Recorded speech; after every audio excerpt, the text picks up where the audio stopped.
I've already gone through some of my bold predictions for this next NHL season on the channel, but today we're going to be talking about Bleacher Report's hot takes for the 2025 NHL season. I've been sent this one a couple of times. Apparently it's pretty spicy, so we're going to be going through everything, seeing what Bleacher Report thinks of this next NHL year, what surprises could be in store. So make sure you watch till the end as we talk about everything here, and hit that subscribe button if you're new for more hockey content just like this all throughout the week, all throughout the year. Now, if you watched the video a couple months back on my bold predictions, you'd already know a couple of mine. First, I had Cole Caulfield with 45 plus goals this year. I think he's going to light it up. Another big one and another big surprise was I saw the Utah Hockey Club making the playoffs, having a strong regular season. They're a team that's in the swim and talks potentially. If they get him, I am fully on board the Utah train. But this isn't about my bold predictions. This is about Bleacher Reports, and I'm kind of interested to see on the national level what some of these bold predictions might end up being. I think I went pretty bold, but we'll see if they're even bolder. But as you can see from their article, the BR NHL Roundtable, their entire staff's hot takes for the 2025 NHL season. And we're just gonna get straight into it. Going on to the first bold predict. Oh no.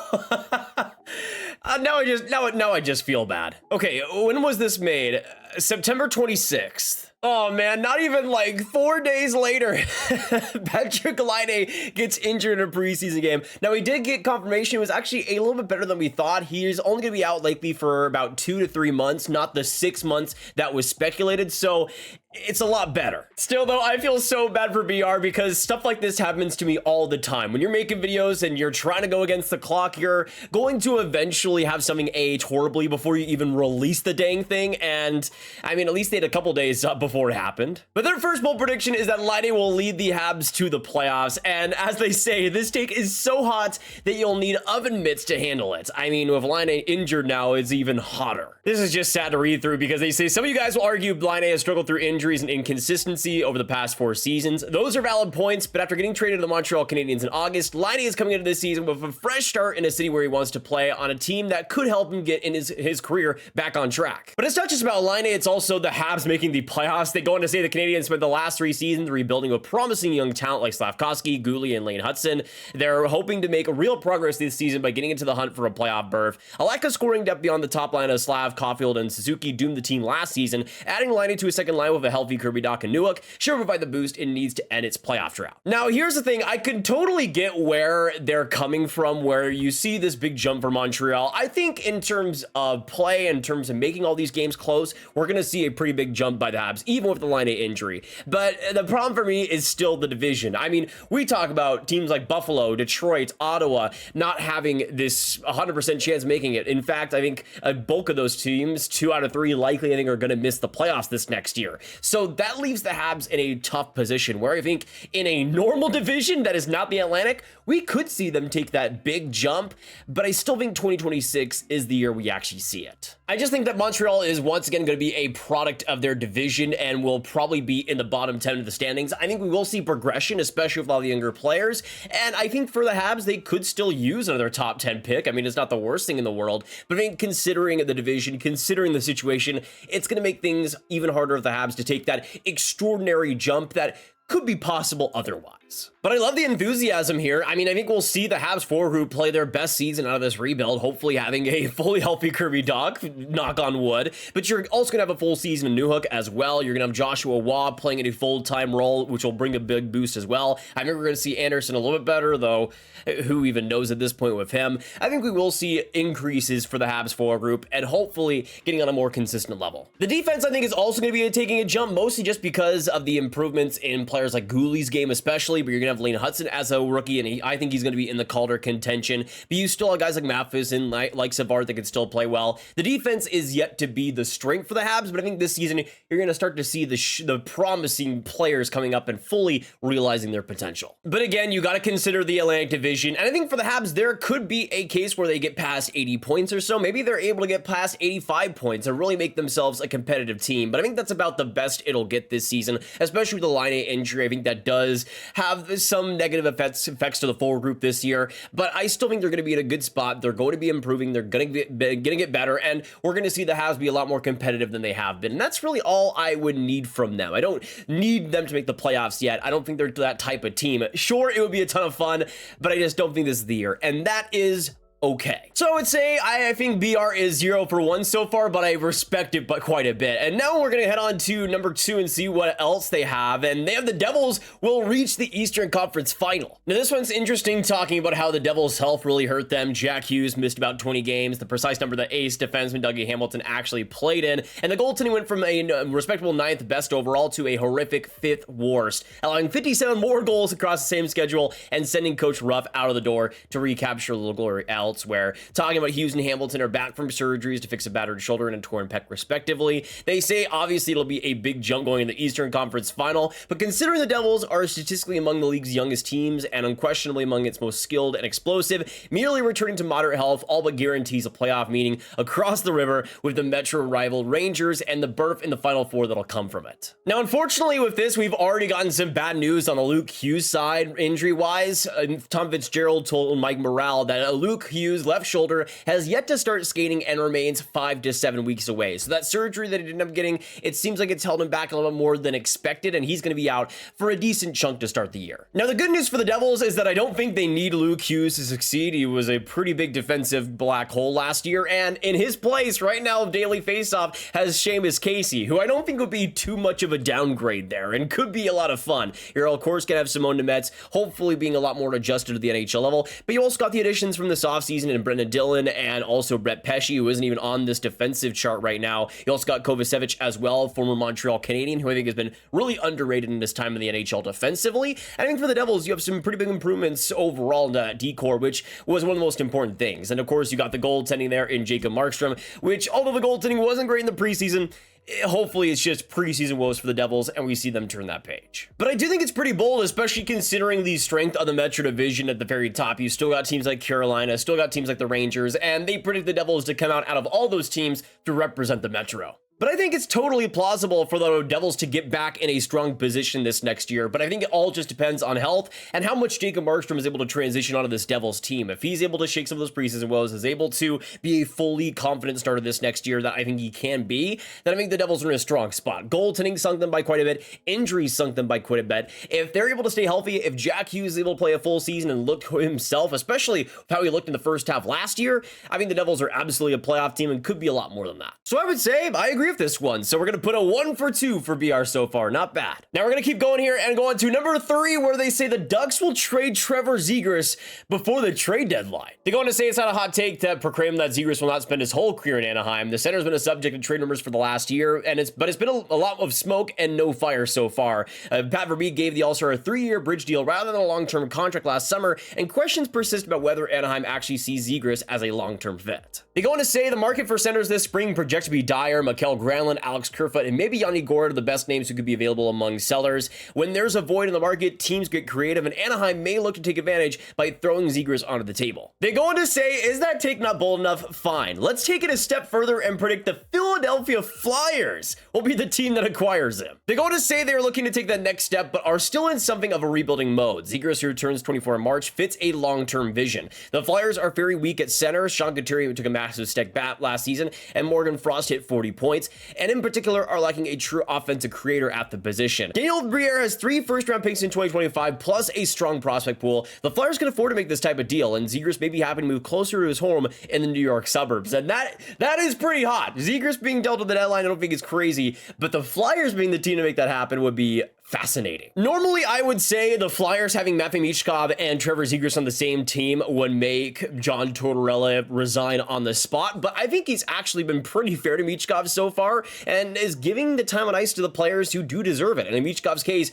you could tell how much he has deserved it for the Flyers so far. There hasn't been a problem in preseason, and I don't think there will be throughout the season, it looks like. So maybe in the case of Zegras, it would be more of a special case because I think he can be even more frustrating at times defensively, but I think Zegras would be an incredible fit in terms of in terms of what the team needs, in terms of what they could really use going forward. Zegras could be perfect, bringing the exact type of skill they really could use in that top 6. And it would especially make the Jet Luchenko pick, I think, a lot better because you could bring in a potential number one center offensively in Zegras, while having Jet Luchenko as this balanced playmaker for the second line C spot going forward. And I think that would be perfect for the Flyers. I don't think Luchenko is going to be this first line center the Flyers maybe drafted him to be, but if they get Zegras, it puts the pressure a lot less on Luchenko, and I think it could work out pretty well here. But just thinking about Zegras and the Flyers is fascinating because I think there is a lot of offense to bring out of him. It's something that last year it was a bit of an anomaly. Before that, he put up 60 plus seasons in his first couple full seasons in the NHL.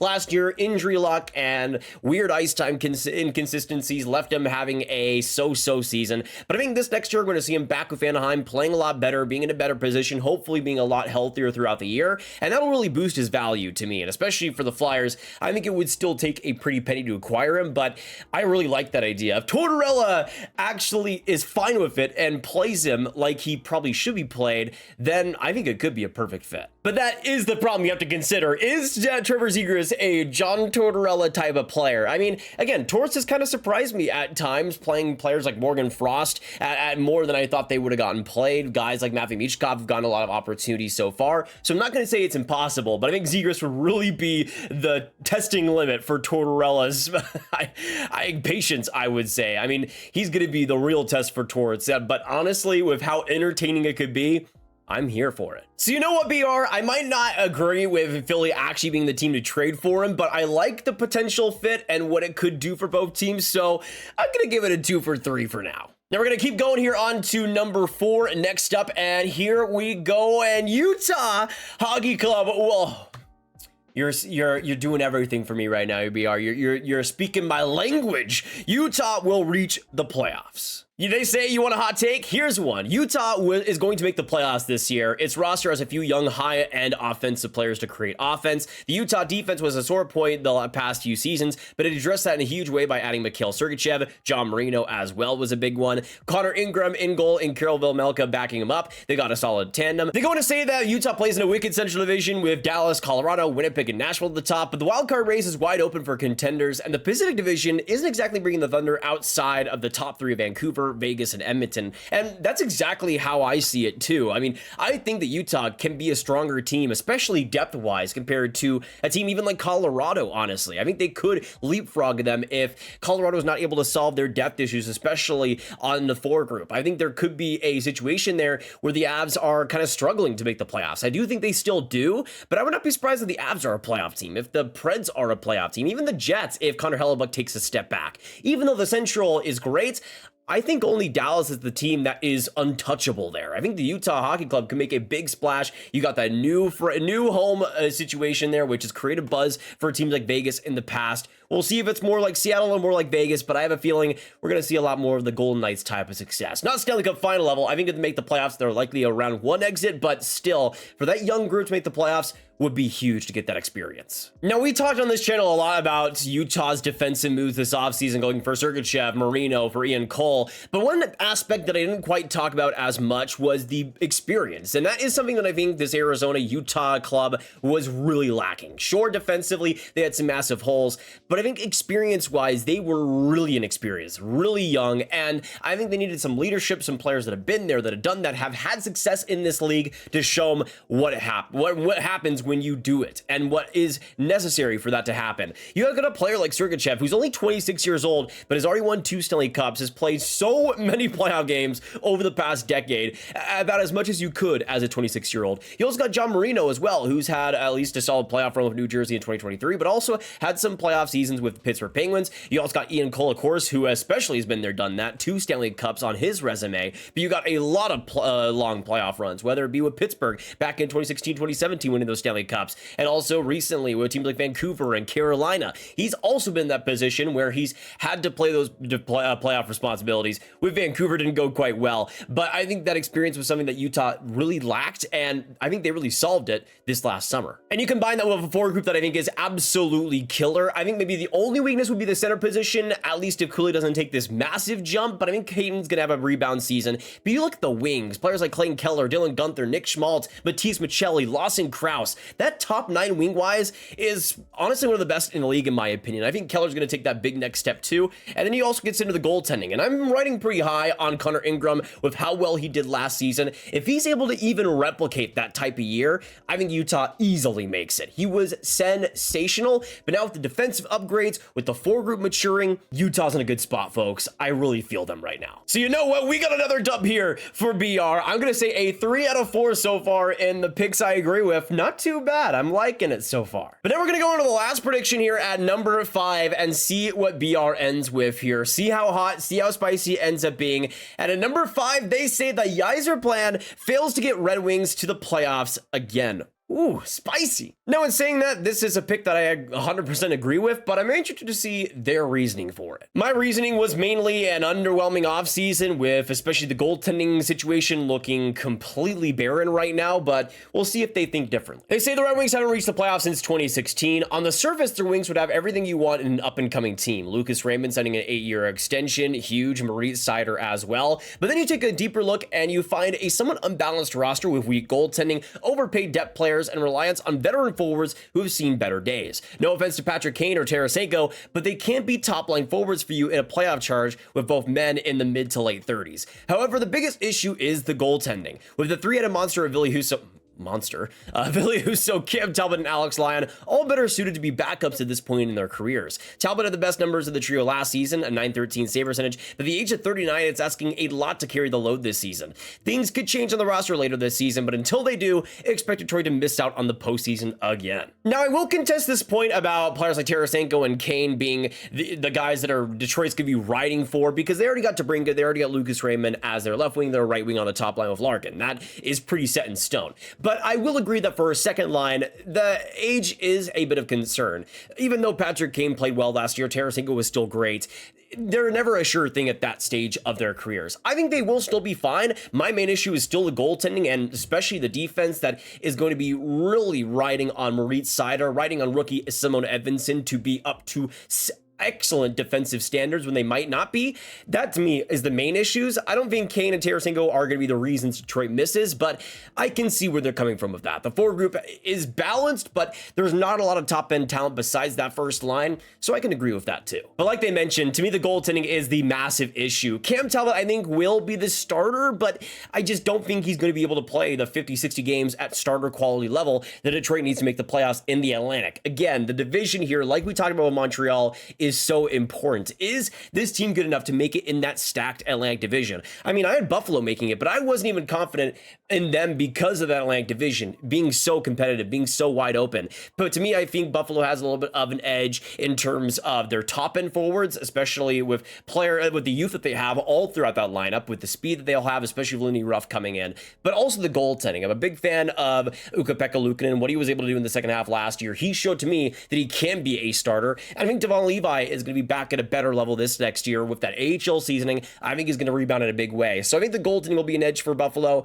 but you also just look at the other teams. You got Linus Ullmark for Ottawa. You got for Tampa, Andre Vasilevsky. You got all these teams with top-end goaltending besides the Boston Bruins. But to me, I think for the Red Wings, it could prove to be a major problem here. Like I mentioned before, I hope I'm wrong. I would adore to see Hockey Town back in the playoffs. It would be amazing to see Lucas Raymond, see Dylan Larkin, to see Moritz Seider finally get that taste of playoff hockey for the first time in so long. I would love to see it, but I just don't know if this is the year that it actually ends up happening, unfortunately. But I gotta say, I ended up agreeing with quite a bit of this. 4 out of 5, I would say, and honestly, the only one was just an unfortunate one. I could see where they're coming from if Laine was to stay the full season, but that was the only one that I really adamantly disagree with. The rest, I could absolutely see where they're coming from, but I'd love to hear your thoughts down below on what you guys think of their hot takes. Do you agree with them? Do you disagree with them? Do you think this is horrible? Do you think they're the best hot takes for this next season? I'd love to hear your thoughts down below, and of course, let us know your big, bold prediction for this next year. Let us know all your thoughts there, and thank you guys so much for watching. Appreciate it. And of course, go support BR. Have the link of the article in the description down below.